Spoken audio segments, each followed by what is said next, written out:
പുതിയൊരു വീഡിയോയിലേക്ക് എല്ലാവർക്കും സ്വാഗതം. 2023-24 സാമ്പത്തിക വർഷത്തെ ഇൻകം ടാക്സ് റിട്ടേൺ ഫയൽ ചെയ്യാനുള്ള സമയം ആയിരിക്കുകയാണ്. ഈ വർഷം ഒരു പ്രത്യേകതയുണ്ട്. ഇൻകം ടാക്സിന്റെ സൈറ്റുകളിൽ ഡിഫോൾട്ടായി ന്യൂ റെജിമായിട്ടാണ് ഇൻകം ടാക്സ് കാൽക്കുലേറ്റ് ചെയ്യുന്നത്. മാത്രമല്ല, ന്യൂ റെജിം പ്രകാരം ഒരു ഡിഡക്ഷനും നമുക്ക് കിട്ടുന്നതല്ല. എങ്കിലും സ്റ്റാൻഡേർഡ് ഡിഡക്ഷൻ ഈ വർഷം കുറവ് ചെയ്യാൻ സാധിക്കുന്നതാണ്. അതുകൊണ്ട് ഒരുപാട് പേർക്ക് ന്യൂ റെജിമാണ് ഓൾഡ് റെജിമിനേക്കാൾ നല്ലത്. പിന്നെ 8.5 ലക്ഷത്തിന് മുകളിൽ ഗ്രോസ് ഇൻകം ഉള്ളവരും ATC അല്ലാതെ മറ്റ് ഡിഡക്ഷൻസ് ഒന്നുമില്ലാത്തവരും ഒന്നും ആലോചിക്കേണ്ട, ന്യൂ റെജിം പ്രകാരം റിട്ടേൺ സബ്മിറ്റ് ചെയ്താൽ മതി. ഇവിടെ നോക്കുക, നമ്മുടെ വരുമാനം 7 ലക്ഷം വരെയാണെങ്കിൽ 25,000 രൂപ റിബേറ്റ് ലഭിക്കുന്നതുകൊണ്ട് ടാക്സ് ഉണ്ടാകുകയില്ല. കൂടാതെ 50,000 രൂപ സ്റ്റാൻഡേർഡ് ഡിഡക്ഷനായി കുറവ് ചെയ്യാവുന്നതുമാണ്.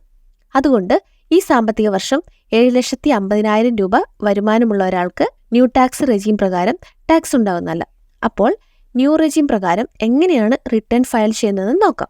അതിന് ഇൻകം ടാക്സിന്റെ www.incometax.gov.in എന്ന സൈറ്റ് ഓപ്പൺ ചെയ്യുക.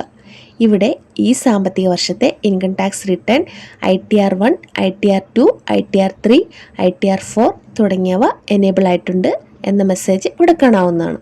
ആദ്യമായാണ് റിട്ടേൺ ചെയ്യുന്നതെങ്കിൽ രജിസ്റ്റർ എന്ന ബട്ടൺ ക്ലിക്ക് ചെയ്ത് അവരുടെ പാൻ വിവരങ്ങൾ ചേർത്ത് രജിസ്റ്റർ ചെയ്യുക. അതിനുശേഷം ഫയൽ ചെയ്യാവുന്നതാണ്. ഫയൽ നേരത്തെ ചെയ്തവരാണെങ്കിൽ ലോഗിൻ എന്ന ബട്ടൺ ക്ലിക്ക് ചെയ്ത് അതിനുശേഷം അവരുടെ യൂസർ ID ആയ പാൻ കാർഡ് നമ്പർ ടൈപ്പ് ചെയ്ത് കണ്ടിന്യൂ എന്ന ബട്ടൺ ക്ലിക്ക് ചെയ്യാം. ഇവിടെ please confirm your secure access message എന്ന് കാണുന്ന ഓപ്ഷൻ എനേബിൾ ചെയ്ത് താഴെ കാണുന്ന ബോക്സിൽ പാസ്വേഡ് ടൈപ്പ് ചെയ്യുക. അതിനുശേഷം കണ്ടിന്യൂ എന്ന ബട്ടൺ ക്ലിക്ക് ചെയ്യാം. ഇപ്പോൾ നമ്മൾ ലോഗിൻ ആയിരിക്കുകയാണ്. ഇവിടെ ഫയൽ നൗ എന്ന ബട്ടൺ കാണാവുന്നതാണ്. അത് ക്ലിക്ക് ചെയ്യുക. ഇപ്പോൾ അസസ്മെന്റ് ഇയർ സെലക്ട് ചെയ്യാനുള്ള ഓപ്ഷൻ കാണാം. അതിന് സെലക്ട് എന്ന ഓപ്ഷൻ ക്ലിക്ക് ചെയ്യുക. അവിടെ ആദ്യം കാണുന്ന 2024-25 കറന്റ് ഇയർ എന്ന ഓപ്ഷൻ സെലക്ട് ചെയ്യാം. അതാണ് ഈ വർഷത്തെ അസസ്മെന്റ് ഇയർ. ഇനി താഴെ കാണുന്ന ഓൺലൈൻ എന്ന ഓപ്ഷൻ ക്ലിക്ക് ചെയ്യുക. നമ്മൾ ഓൺലൈനായാണ് റിട്ടേൺ ഫയൽ ചെയ്യുന്നത്. ശേഷം വലതുഭാഗത്ത് കാണുന്ന കണ്ടിന്യൂ എന്ന ബട്ടൺ ക്ലിക്ക് ചെയ്യുക. ഇപ്പോൾ കാണുന്ന പേജിൽ ഡ്രാഫ്റ്റ് ഉണ്ടെങ്കിൽ അവിടെ കാണാവുന്നതാണ്. ഡ്രാഫ്റ്റ് ലിസ്റ്റ് എന്ന് പറഞ്ഞാൽ നേരത്തെ റിട്ടേൺ തയ്യാറാക്കി കംപ്ലീറ്റ് ചെയ്യാതെ ഉണ്ടെങ്കിൽ അത് അവിടെ കാണിക്കും. അത് സെലക്ട് ചെയ്ത് റിട്ടേൺസ് പൂർത്തിയാക്കാം. ഇവിടെ സ്റ്റാർട്ട് ന്യൂ ഫയലിംഗ് എന്ന ബട്ടൺ ക്ലിക്ക് ചെയ്യാം. ഇവിടെ നമ്മൾ ഇൻഡിവിജ്വൽ ആയിട്ടാണ് ഫയൽ ചെയ്യുന്നത്. അതുകൊണ്ട് ഇൻഡിവിജ്വൽ എന്ന ഓപ്ഷൻ സെലക്ട് ചെയ്ത് വലതുഭാഗത്ത് കാണുന്ന കണ്ടിന്യൂ എന്ന ബട്ടൺ ക്ലിക്ക് ചെയ്യുക. നമ്മൾ റിട്ടേൺ ഫയൽ ചെയ്യുന്നത് ITR1 ആണ്. ITR1 സെലക്ട് ചെയ്യുക. അതിനുശേഷം താഴെ കാണുന്ന പ്രൊസീഡ് വിത്ത് ITR1 എന്ന ബട്ടൺ ക്ലിക്ക് ചെയ്യുക. ഇപ്പോൾ കാണുന്ന ലെറ്റ്സ് ഗെറ്റ് സ്റ്റാർട്ടഡ് എന്ന ബട്ടൺ ക്ലിക്ക് ചെയ്യുക. ഇവിടെ കാണുന്ന ചോദ്യത്തിന് ആൻസർ സെലക്ട് ചെയ്തിട്ട് വേണം മുന്നോട്ട് പോകാൻ. നമുക്ക് ടാക്സ് എക്സംഷൻ ആയ 2.5 ലക്ഷമോ അല്ലെങ്കിൽ 3 ലക്ഷമോ കൂടുതലായതുകൊണ്ടാണ് ഫയൽ ചെയ്യുന്നത്. അതുകൊണ്ട് ആദ്യത്തെ ഓപ്ഷൻ സെലക്ട് ചെയ്ത് താഴെ കാണുന്ന കണ്ടിന്യൂ എന്ന ബട്ടൺ ക്ലിക്ക് ചെയ്യുക. ഇവിടെയാണ് നമ്മുടെ ടാക്സ് വിവരങ്ങൾ ചേർക്കേണ്ടത്. ഓഫീസിൽ നിന്ന് വിവരങ്ങൾ കൊടുത്തിട്ടുണ്ടെങ്കിൽ നമ്മുടെ ടാക്സ് വിവരങ്ങൾ ഇവിടെ റീഫിൽ ആയിട്ടുണ്ടാവും. അങ്ങനെ ഉണ്ടെങ്കിൽ അത് വെരിഫൈ ചെയ്യണമെന്ന ഒരു മെസ്സേജ് ഇപ്പോൾ കാണാം. ഇവിടെ 5 ടാബുകളിലായി വിവരങ്ങൾ ചേർക്കേണ്ടതുണ്ട്. അതിൽ ആദ്യത്തേത് പേഴ്സണൽ ഇൻഫർമേഷൻ ആണ്. അത് ക്ലിക്ക് ചെയ്യാം. ആദ്യം കാണിക്കുന്നത് നമ്മുടെ പ്രൊഫൈൽ, കോണ്ടാക്ട് വിവരങ്ങളാണ്. അതെല്ലാം പരിശോധിക്കുക. എന്തെങ്കിലും മാറ്റങ്ങൾ ഉണ്ടെങ്കിൽ എഡിറ്റ് എന്ന് പറയുന്ന ഓപ്ഷൻ എടുത്ത് ചേഞ്ച് ചെയ്യാവുന്നതാണ്. അടുത്തത് നമ്മുടെ എംപ്ലോയ്മെന്റിന്റെ നേച്ചർ സെറ്റ് ചെയ്യാം. അതിനുശേഷം താഴെ ഫയലിംഗ് സെക്ഷൻ 139(1) സെലക്ട് ചെയ്യുക. 139(1) സെലക്ട് ചെയ്യുക. ഇനിയാണ് പ്രധാനപ്പെട്ട ഓപ്ഷൻ കാണുന്നത്. നമ്മൾ ഫയലിംഗ് ചെയ്യുന്നത് ന്യൂ റെജിം പ്രകാരമാണ്. അതുകൊണ്ട് ഇവിടെ ചോദിക്കുന്നത് നിങ്ങൾ ന്യൂ ടാക്സ് റെജിം ഓപ്റ്റ് ചെയ്യുന്നുണ്ടോ എന്നാണ്.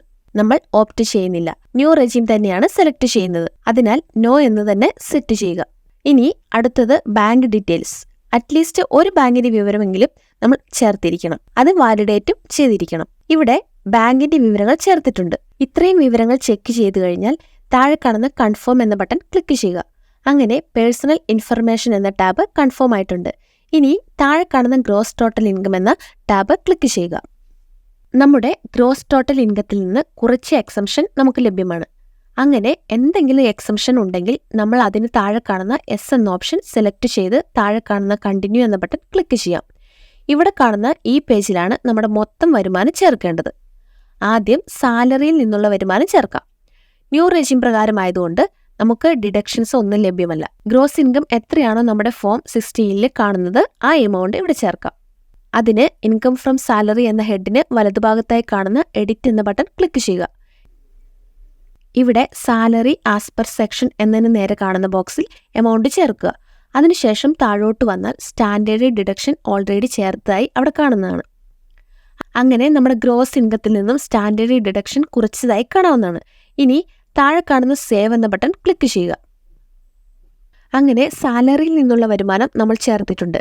ഇനി നമുക്ക് ഹൗസ് പ്രോപ്പർട്ടിയിൽ നിന്ന് എന്തെങ്കിലും വരുമാനമുണ്ടെങ്കിൽ ഇവിടെ ഇൻകം ഫ്രം ഹൗസ് പ്രോപ്പർട്ടി എന്ന ഓപ്ഷനിൽ ചേർക്കാവുന്നതാണ്.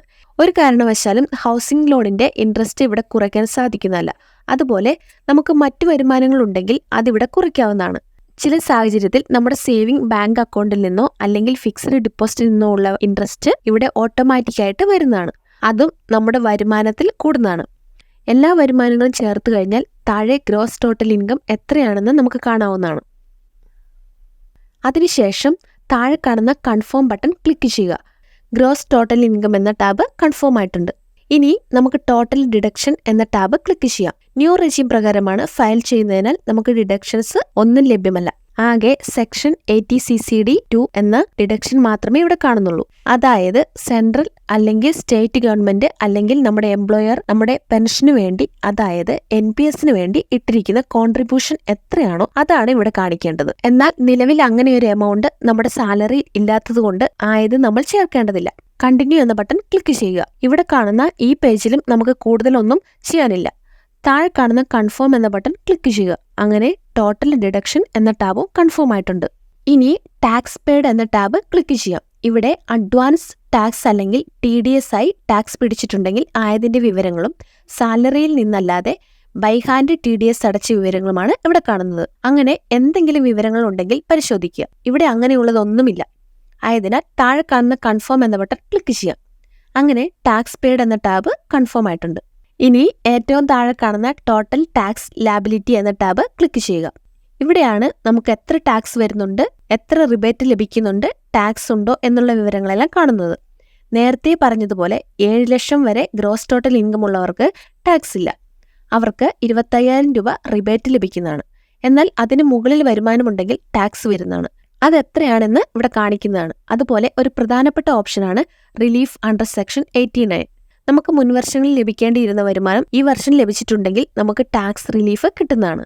ആയത് ഇവിടെ ഫയൽ ചെയ്യുന്നതിന് മുമ്പേ റിലീഫ് കാൽക്കുലേറ്റർ എന്ന ഓപ്ഷനിൽ പോയി കാൽക്കുലേറ്റ് ചെയ്യുകയും അവിടെ ലഭിക്കുന്ന റിലീഫ് എമൗണ്ട് എത്രയാണോ ആ തുക ഇവിടെ ചേർക്കേണ്ടതാണ്. ഒരു കാര്യം ഓർക്കുക, ഇവിടെ എമൗണ്ട് ചേർക്കുന്നതിന് മുൻപേ റിലീഫ് കാൽക്കുലേറ്റർ എന്ന ഓപ്ഷനിൽ പോയി പ്രസ്തുത എമൗണ്ട് ചേർക്കേണ്ടതാണ്. എല്ലാം പരിശോധിച്ചതിന് ശേഷം താഴെ കാണുന്ന കൺഫേം എന്ന ബട്ടൺ ക്ലിക്ക് ചെയ്യുക. ഇപ്പോൾ എല്ലാ ടാബും കൺഫേം ആയതായി കാണാം. ഇനി നമ്മൾ ചേർത്ത ഈ വിവരങ്ങൾ ഫയൽ ചെയ്യേണ്ടതുണ്ട്. അതിനുവേണ്ടി ഏറ്റവും താഴെ കാണുന്ന പ്രൊസീഡ് എന്ന ബട്ടൺ ക്ലിക്ക് ചെയ്യുക.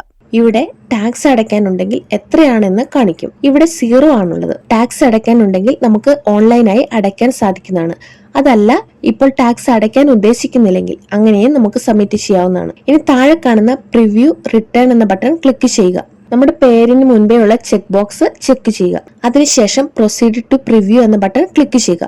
ഇപ്പോൾ നമ്മൾ ചേർത്ത വിവരങ്ങളുടെ അടിസ്ഥാനത്തിൽ ഒരു ഇൻകം ടാക്സ് സ്റ്റേറ്റ്മെന്റ് നമുക്ക് കാണാവുന്നതാണ്. കൃത്യമായി പരിശോധിക്കുക. ഫോം 16 ഉള്ള അതേ കാൽക്കുലേഷൻ തന്നെയാണോ ഇവിടെയും കാണുന്നതെന്ന് നോക്കുക. എല്ലാം ശരിയാണെങ്കിൽ താഴെ കാണുന്ന പ്രൊസീഡ് ടു വാലിഡേഷൻ എന്ന ബട്ടൺ ക്ലിക്ക് ചെയ്യുക.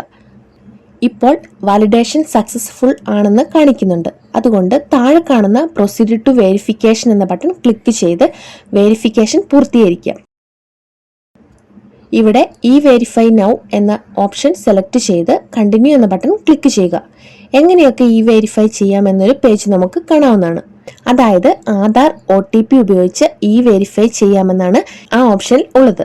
ഇനി താഴെ കാണുന്ന കണ്ടിന്യൂ എന്ന ബട്ടൺ ക്ലിക്ക് ചെയ്യുക. അപ്പോൾ ഒരു ബോക്സ് ഓപ്പൺ ആകുന്നതാണ്.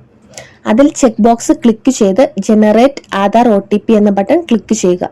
ഇപ്പോൾ OTP ചേർക്കാനുള്ള ഒരു പോപ്പപ്പ് മെസ്സേജ് കാണാം. നമ്മുടെ മൊബൈലിലേക്ക് ഒരു OTP വന്നിട്ടുണ്ടാവും. ആ OTP ഇവിടെ ചേർക്കുക. അതിനുശേഷം വാലിഡേറ്റ് എന്ന ബട്ടൺ ക്ലിക്ക് ചെയ്യാം.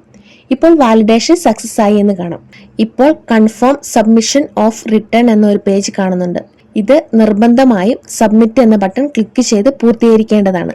ഇല്ലെങ്കിൽ നമ്മുടെ സബ്മിഷൻ പൂർത്തിയാകാതെ ഡ്രാഫ്റ്റിൽ കിടക്കുന്നതായിരിക്കും. സബ്മിറ്റ് ബട്ടൺ ക്ലിക്ക് ചെയ്യുക. ഇപ്പോൾ വളരെ വിജയകരമായി ഈ ഫയൽ ചെയ്തു എന്നും വെരിഫിക്കേഷൻ ചെയ്തിട്ടുണ്ടെന്നും മെസ്സേജ് കാണാവുന്നതാണ്. ഇനി ഗോ ടു ഡാഷ്ബോർഡ് എന്ന ബട്ടൺ ക്ലിക്ക് ചെയ്യുക. അങ്ങനെ നമ്മുടെ ഈ സാമ്പത്തിക വർഷത്തെ ഇ ഫയൽ റിട്ടേൺ പൂർത്തീകരിച്ചിരിക്കുകയാണ്. താങ്ക്